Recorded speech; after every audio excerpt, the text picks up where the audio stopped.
just saw that guitar, man, and it was just that tobacco burst with the gold hardware, just gorgeous.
Well, hey there everyone, welcome back to another video, and if you're like me, I am pumped up to make this video today.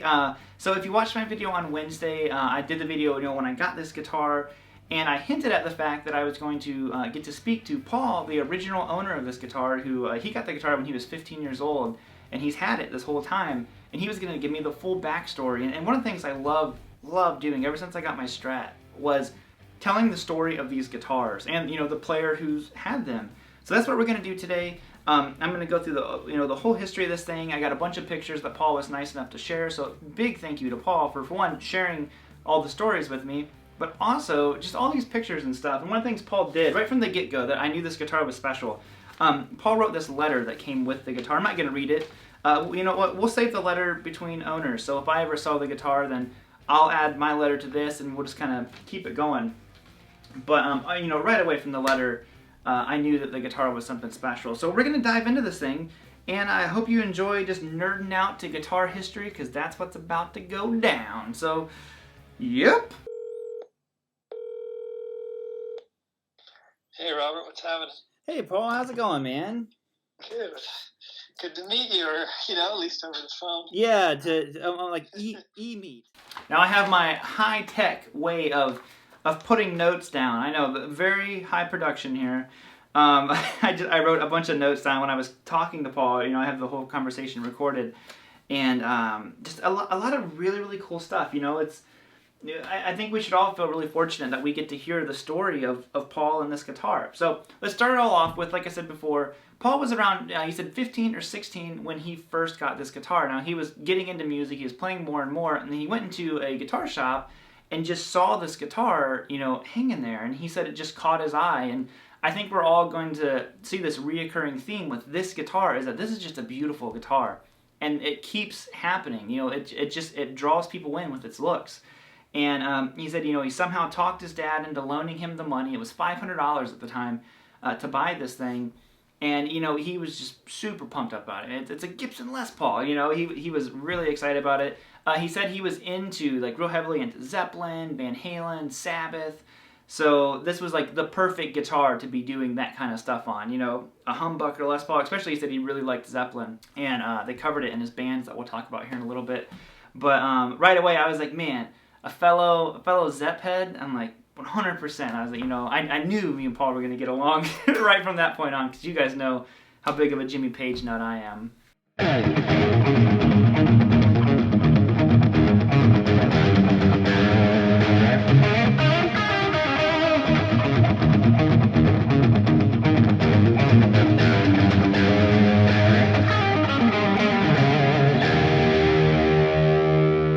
Now, this was his main guitar from, the time he was 15 all the way till he was 40. This was his main guitar. And he said when he got it, there was a little bit of the gold worn off. But he said, but overall, it was all intact. I actually have this picture that he gave me here of it in 1986. I'm trying to remember the dates on the pictures off my head. But you'll see pictures pop up here on the screen, and I'll put text if I need some context for it. But he said, the condition of the guitar was, was really nice. All the gold was still on there. So obviously you can see Paul's, played the finish off this thing, which just makes it that much more cool. The fact that he did that. And kind of to backtrack a little bit here, what was kind of like cool that, you know, again, to me, I just feel like there's like fate. Like I was supposed to have this guitar for some reason because I bought the guitar from Jason, who sold it for Paul on Reverb, and Jason recommended that, you know, they take the guitar down because it had been up there for a little bit, and fix the input jack. Like I said, the input jack is kind of like all like caterwobbled or, you know, diagonal. And he was like, yeah, you know, he's going to. And it just happened that same week that they were going to take the guitar off of Reverb, fix some of the things on it, like the input jack. I happened to message Jason, and I started asking him about the guitar. So it's kind of crazy to think that had I waited to message him, they might have taken the guitar down and it would have been gone. So it's kind of funny, you know, fate led it to him, and then now it's kind of led its way to me. So you know, like I said, I just feel very lucky to get to own the guitar. But anyways, back to Paul's story, not my story. But Jimmy lends up. But then I was into like Doc, and like I love George Lynch. Yeah. And loudness, like Akira Tessa. Now, the pickups that are in this guitar are not the original ones. These are the original covers, but the pickups themselves, if you have a 70s Les Paul or something like that, a lot of them came with what we're called T-tops. That's what's in my other Les Paul. And I actually have the original pickups here, but he actually swapped them out because he was getting into like Dockin and, you know, kind of heavier stuff, so he was going for higher output pickups.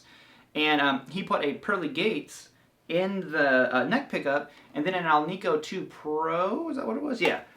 In the bridge pickup. So these are the original T-tops that I have here. I'll give you guys some close-ups of them. It's really cool to look at these, you know, patent number T-tops.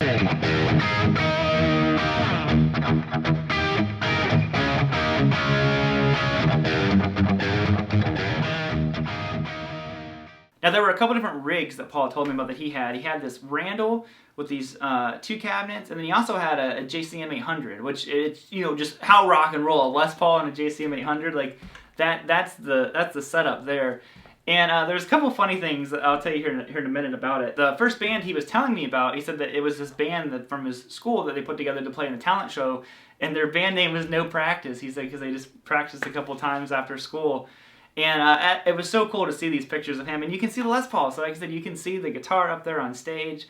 I think that was from '86. And you can see some pictures from '87 of him playing the Les Paul as well. And you can't probably read the text on there, but I could because you need to see the pictures up close. But basically the one, it says, you know, he was playing the solo to Stairway to Heaven. And then, what's the other one? He was playing a Scorpion song. Did I write it down? I can't remember. Oh yeah, Still Loving You. So it showed, you said that's what he was playing in there, and it showed his band, and I don't know, man, that was like some of the coolest stuff ever. Like I said, you know, how often do you get these old guitars, and you get to actually hear and see the life of the guitar and the player? Beyond fascinating for me. It's just super, super crazy. Like I said, I have a bunch of notes here, and then he had the JCM 800. You know, he's getting into heavier music and stuff, and he had an 80s metal band. I believe it was in '88 is what I wrote down, named Tempered Steel. Like what a great '80s metal band name, man. That's so sweet. And I got pictures of that too. So, and he has one of the tickets from their shows and a flyer. And I was like, man, you know. And I told him, I was like, man, if you would have just put white on the front of that, that would have been the biggest '80s band name ever. Like White Tempered Steel. It's so cool. Like you said, you know, even though he listened to Zeppelin and all that kind of stuff, he said he kind of more into the Metallica, Megadeth. That's what he mostly played.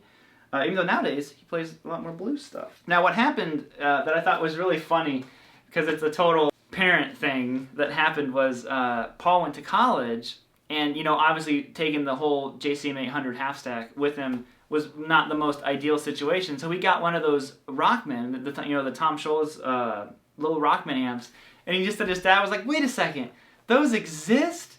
Like, you know, Paul had been driving him crazy with this loud Marshall half stack all these years, and he's like, oh yeah, like here's this little tiny practice amp. So like his dad, like, those exist? Like I just it reminded me of being a kid, because I remember I had a Randall V8 or V2, and it was super, super loud. It was just, you know, my parents probably hated it. And then I got this little practice amp, and I was like, yeah, use that thing from now on. It was just, like, it's such a parent thing. I love that. But basically, you know, another thing Paul was telling me is that he just took the guitar everywhere with him. You know, obviously he had it all the way up to his main guitar, all up to his 40. Now what happened was he started making other guitars, like putting together like Warmoth guitars, and kind of doing his own thing. And it sounds like he shifted more towards strats. You know, in that one picture, he had a 72 Strat that I think had a Floyd Rose on. He said he took it and had him route it out and add the Floyd Rose to that 72 Strat. And but he just kind of like shifted more and went more Strat. So he said he just wasn't playing this guitar very much. That's why he top wrapped it. He was just trying something different with it. He said he'd never done it before, so he top wrapped it. And you know, he just said that he felt like it needed to go to someone who was gonna play it. And I think that's like the ultimate compliment of a good guitar, is that if you care so much that it's not being played. You know, like if you're like, man, this guitar needs to be played. But there's nothing wrong with, you know, you not playing it, but that's what I always say about guitars. If I'm not playing something, I like it to go, because I just feel like a guitar is meant to be played, you know. If it's not serving a purpose, you know, let it go to someone who's gonna play it and gonna love it just as much as you did. So I thought that was really cool that, you know, he cared so much about the guitar and just felt like it needed to be played.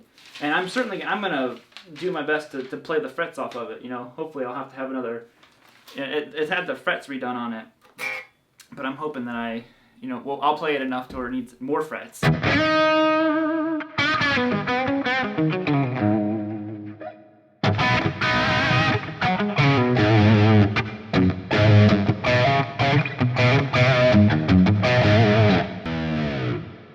And sorry to backtrack, but I forgot to mention something that I thought was kind of cool, because like I said, it's this reoccurring theme with this guitar. So obviously when Paul first got the guitar, he said it was the looks of it. It just drew him in. It was just a beautiful guitar. And I think that the 70s, I don't really care for 70s cherry sunbursts the most. They're not my favorite. But tobacco bursts, I think the 70s have the best tobacco burst, especially on plain tops. They're so nice. But, you know, it was just kind of ironic, because then he also said at his talent show, he remembered opening up his case to take his guitar out. You know, there's the other kids kind of standing around. They're all just like, whoa, like I said, because here's this Gibson, you know, Les Paul custom with this beautiful burst and all the gold hardware. And like I said, it probably would have started wearing away at that point.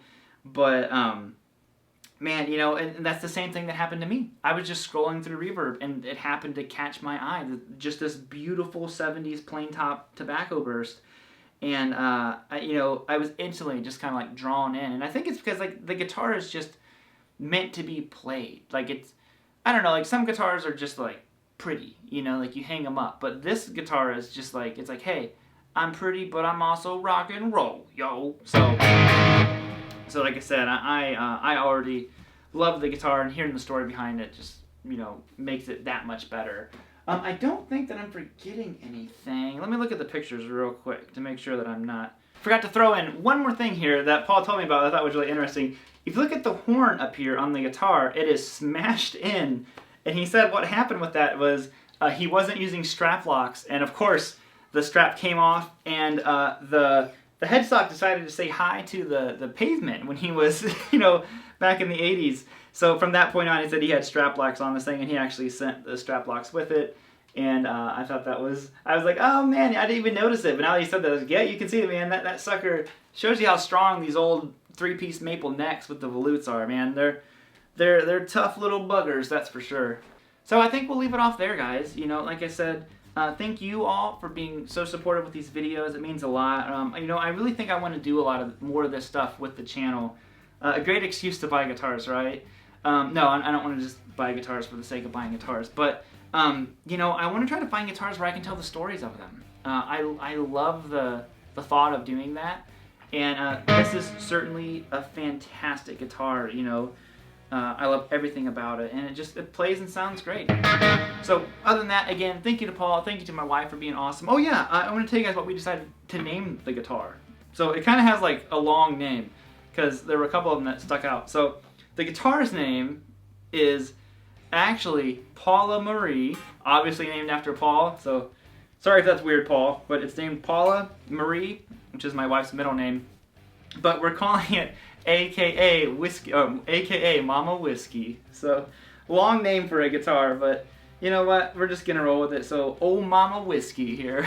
So other than that, guys, I'll see you all later. I'll see you Monday, new videos. Saturday, live stream. We'll be hanging out. And, you know, just bounce on out of here. So later, homies. Whoop.